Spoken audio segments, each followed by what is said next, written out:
Good morning class. आज हम लोग जो हीट चैप्टर था उसका 3 टर्म्स के बारे में देखेंगे, कंडक्शन, कन्वेक्शन एंड रेडिएशन। इसके पहले हम बताए थे कि हीट ट्रांसफर का 3 मेथड्स है, केवल बताए थे, और उसी मेथड्स के बारे में देखेंगे कि कंडक्शन मेथड के द्वारा हीट को कैसे ट्रांसफर करते हैं one object to other objects, या किसी एक ऑब्जेक्ट के वन एंड से अनदर एंड तक हीट कैसे ट्रांसफर होता है। तो फर्स्ट मेथड की हम लोग बात करेंगे, हीट ट्रांसफर बाय कंडक्शन। ये हीट ट्रांसफर का एक प्रोसेस है। ओके, सो कंडक्शन जो हीट ट्रांसफर का प्रोसेस है, ये सिर्फ और केवल सिर्फ सॉलिड में हीट ट्रांसफर होता है इस प्रोसेस के द्वारा। पहली बात कि कंडक्शन प्रोसेस के द्वारा हम लोग हीट ट्रांसफर करते हैं one solid to another solids, या वन सॉलिड्स के one end to another ends. Okay, इसमें क्या होता है कि जो हीट हम ट्रांसफर कर रहे हैं one object to another object, वो ऑब्जेक्ट आपस में कांटेक्ट होना चाहिए। पहला बात कि हीट ट्रांसफर तभी होगा कंडक्शन मेथड के द्वारा one solid to another solid, जब दोनों सॉलिड आपस में कांटेक्ट में होंगे। बिना कांटेक्ट का हीट ट्रांसफर नहीं हो सकता है, ठीक है। और ये सॉलिड में ट्रांसफर होता है इस प्रोसेस के द्वारा हीट। जैसे हम एग्जांपल के द्वारा देखेंगे कि प्रेशर कुकर में जब हम लोग खाना बनाते हैं, तो प्रेशर कुकर का जिस पार्ट्स पे हम लोग टेम्परेचर देते हैं, हीट देते हैं गैस से या स्टोव से, और कुछ समय के बाद क्या होता है कि हीट धीरे धीरे आगे बढ़ते हुए हैंडल के पास भी आ जाता है, ट्रांसफर हो गया, क्योंकि हैंडल उस प्रेशर कुकर के साथ कांटेक्ट में है, या फ्राई पैन से जो है उसके हैंडल में भी धीरे धीरे टेम्परेचर आ जाता है, क्योंकि वो कांटेक्ट में होता है। ओके, तो कांटेक्ट में जब होता है तो हीट ट्रांसफर आ जाता है। उससे बचने के लिए हम लोग बाहर से उस पर रबर या प्लास्टिक का कोटेशन कर देते हैं और उससे बच जाते हैं, ठीक है। तो ये प्रोसेस है, इसको हम लोग बहुत बेटर तरीका से इस फिगर के द्वारा समझ सकते हैं कि हीट कंडक्शन मेथड के द्वारा कैसे ट्रांसफर होता है। जैसा कि इसमें दिखाया गया है कि एक स्टैंड है और यहाँ से हम लोग एक हीटिंग एलिमेंट के द्वारा इस एल्युमिनियम रॉड को हॉट कर रहे हैं, गर्म कर रहे हैं, और यहाँ बहुत सारे वैक्स के हेल्प से नेल्स चिपके हुए हैं, जैसा कि आप देख सकते हैं। जैसे यहाँ से हम लोग इस बर्नर के इस सिंडी को हीट कर रहे हैं और हीट धीरे धीरे आगे की तरफ ट्रांसफर हो रहा है, और ट्रांसफर होते हुए आगे की तरफ बढ़ेगा, और वैक्स कुछ समय के बाद टेम्परेचर पाकर हीट पा करके वो मेल्ट कर जाएगा, गल जाएगा, और जैसे मेल्ट कर जाएगा तो नेल्स फेल डाउन होगा, जैसा कि आप यहाँ पे देख रहे हैं। और धीरे धीरे पहले ये नेल्स गिरेगा, उसके बाद ये, क्योंकि जैसे जैसे ट्रांसफर होगा हीट वैसे वैसे नेल्स फेल डाउन होते जाएंगे, उससे पिघल करके वैक्स जब पिघलेगा तो नीचे गिर जाएंगे, तो केवल कांटेक्ट में है। ओके, तो यहाँ से पता चल रहा है कि आगे की तरफ धीरे धीरे हीट बढ़ते जा रहा है, और ये जो नेल्स हैं फेल डाउन होते जा रहे हैं, गिरते जा रहे हैं। इससे पता चल रहा है कि हीट आगे की तरफ बढ़ रहा है, ट्रांसफर हो रहा है, और इसी प्रोसेस को बोलते हैं heat transfer by conduction method. ऐसे भी हो सकता है, या दूसरा कोई ऑब्जेक्ट्स है यहाँ पे और दूसरे किसी मेटल से कांटेक्ट में यहाँ पे भी ऑब्जेक्ट है, तो ये इसमें हीट को ट्रांसफर कर सकता है। कब? इसमें हीट ट्रांसफर कहां से कहां होगा? हाईयर टेम्परेचर वाले ऑब्जेक्ट से लोअर टेम्परेचर वाले ऑब्जेक्ट में हीट ट्रांसफर होगा, क्योंकि यहाँ से टेम्परेचर बढ़ते गया, धीरे धीरे धीरे आगे की तरफ बढ़ते गया है ना।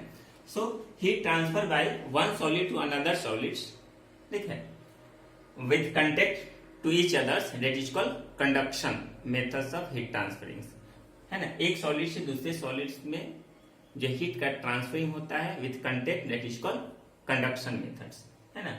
और इसमें हायर टेम्परेचर वाले बॉडी से लोअर टेम्परेचर वाले बॉडी की तरफ हीट ट्रांसफर होगा, ठीक है।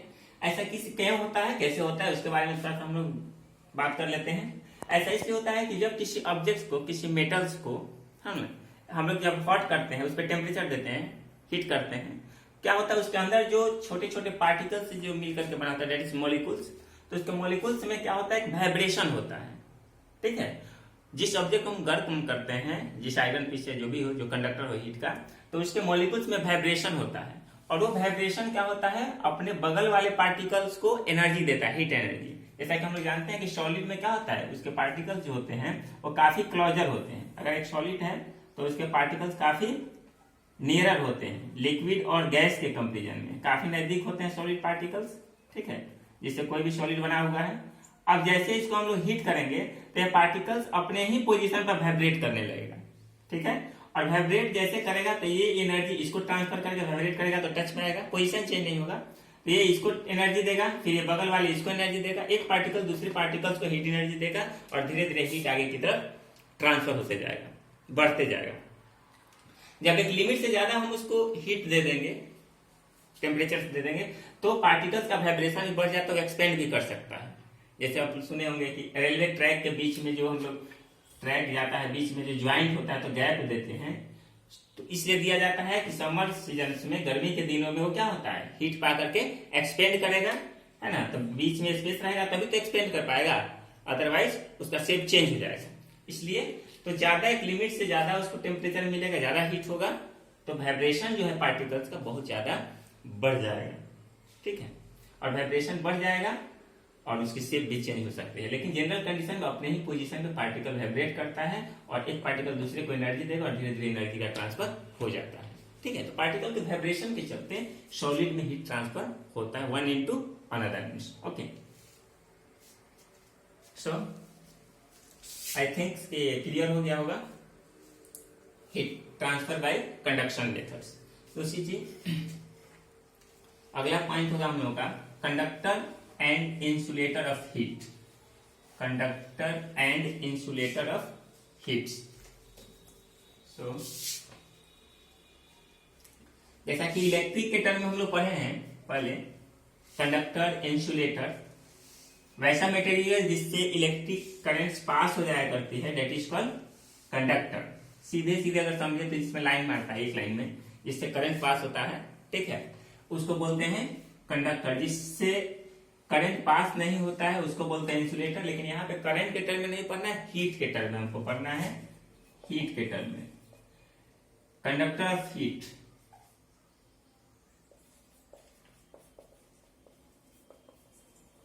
हीट और insulator of heat, insulator of heat. जैसे कुछ मटेरियल ऐसे होते हैं जिनके थ्रू होकर के हीट ट्रांसफर हो सकता है, one into another heat transfer कर सकता है। कुछ ऐसे मटेरियल हैं जिससे होकर के हीट ट्रांसफर नहीं हो सकता है। जैसे फ्राई पैन और प्रेशर कुकर का जो हैंडल के ऊपर प्लास्टिक होता है, इसलिए हम लोग लगाते हैं कि जो हीट ट्रांसफर हुआ प्रेशर कुकर से हैंडल की तरफ, है ना, उससे हम बच सकें, ताकि मेरा हैंड नहीं जल सके, हाथ नहीं बंद कर सके। इसलिए हम लोग एक प्लास्टिक या रबर का उस पर कोटिंग चढ़ा देते हैं। तो वो क्या होता है, वो हीट का इंसुलेटर होता है, हीट को ऑब्जर्व नहीं कर पाता, हीट को ट्रांसफर नहीं कर पाता है ना। तो कुछ मटेरियल ऐसे हैं जो इससे होकर के हीट ट्रांसफर हो सकता है वन इनटू अनदर, या दूसरे मटेरियल में भी जब कांटेक्ट में आएंगे उसको बोलते हैं कंडक्टर ऑफ हीट। कुछ मटेरियल हैं जिनसे हीट ट्रांसफर नहीं हो सकता, वो है इंसुलेटर ऑफ हीट। तो कंडक्टर ऑफ हीट में लगभग सारे मेटल आते हैं, एल्युमिनियम, सिल्वर, गोल्ड, कॉपर, या कुछ एलवाई भी आते हैं। एलवाई क्या होता है हम समझ लें। एलवाई क्या होता है, जो दो या दो से अधिक मेटल से मिक्स होकर के बनते हैं। जैसे मान लेते हैं copper, copper plus zinc, copper plus zinc equal to बनता है ब्रास। ब्रास आप जान समझ रहे हैं, कॉपर तांबा होता है, जिंक तो जान ही रहे हैं, और ब्रास पीतल होता है। ये दोनों को हम लोग दोनों मेटल्स को कंबाइन करते हैं तो बनता है क्या, ब्रास। तो दो या दो से अधिक मेटल्स को हम लोग ज्वाइन करके मिक्स करके बनाते हैं, तो वो जो बन करके जो प्रोडक्ट होता है उसको बोलते हैं एलवाई। इस तरह से बहुत सारे एलवाई हैं, जैसे स्टेनलेस स्टील की बात करते हैं, नाइक्रोम की बात करते हैं, ब्रास की बात करते हैं, ब्रोंज की बात करते हैं, बोलते हैं ना ब्रोंज, वो अवार्ड वगैरह में मिलता है, ठीक है। उसी तरह से copper plus tin, copper plus tin बनता है ब्रोंज, कॉपर प्लस टीन से बनता है ब्रोंज। तो ब्रोंज एक एलॉय है, ब्रास एक एलॉय है। तो बहुत सारे एलॉय भी हैं जो बहुत गुड कंडक्टर ऑफ हीट है, उससे भी हीट आसानी से ट्रांसफर हो सकता है, और लगभग सारे मेटल्स गुड कंडक्टर है हीट के, ठीक है। उसी तरह से एक हम अगले क्लास में बताया था मरकरी, वो भी मेटल है जो लिक्विड स्टेट में रहता है रूम टेम्परेचर पे, वो भी गुड कंडक्टर ऑफ हीट है, जिसके चलते हम लोग थर्मोमीटर में उसको यूज करते हैं, ठीक है, क्योंकि गुड कंडक्टर ऑफ हीट है। बैड कंडक्टर में प्लास्टिक है, रबर है, ठीक है, डिफरेंट टाइप्स के वुड भी लगभग आ सकता है। एयर वाटर्स भी वो गुड कंडक्टर नहीं है हीट के, वो भी बैड कंडक्टर में आते हैं। तो सारे के सारे बैड कंडक्टर ऑफ हीट कर सकते हैं इनको, या इंसुलेटर ऑफ हीट कर सकते हैं। गुड कंडक्टर हीट में आप देखें अभी सारे लगभग मेटल आ जाते हैं उसमें, जिससे हीट ट्रांसफर हो सकती है। तो ये कहीं कहीं हमारे लिए बेनिफिशियल प्रूफ होते हैं गुड कंडक्टर ऑफ हीट, कहीं कहीं हार्मफुल फील होते हैं। जैसे मान लेते हैं कि किचन में हमको कोई पॉट यूज करना है जिसमें हम लोग कुकिंग करते हैं, तो वहां पे तो गुड कंडक्टर ऑफ हीट की जरूरत है। यहाँ पे हम लोग एल्यूमिनियम यूज कर सकते हैं, ब्रास यूज कर सकते हैं, ठीक है। उसका हैंडल जिससे पकड़ रहे हैं वहां पे हमको बैड कंडक्टर ऑफ हीट की जरूरत है, जहाँ पे हम प्लास्टिक को यूज कर लेते हैं, ठीक है। तो कहीं कहीं हमको गुड कंडक्टर ऑफ हीट की जरूरत पड़ती है, जहाँ पे हमको ऑब्जेक्ट को हॉट करने की जरूरत है, और कहीं कहीं बैड कंडक्टर ऑफ हीट की जरूरत है, जहाँ हमको हीट की बचने की जरूरत है। दोनों अपने अपने जगह पर हमारे लिए बेनिफिशियल है। ओके, नेक्स्ट है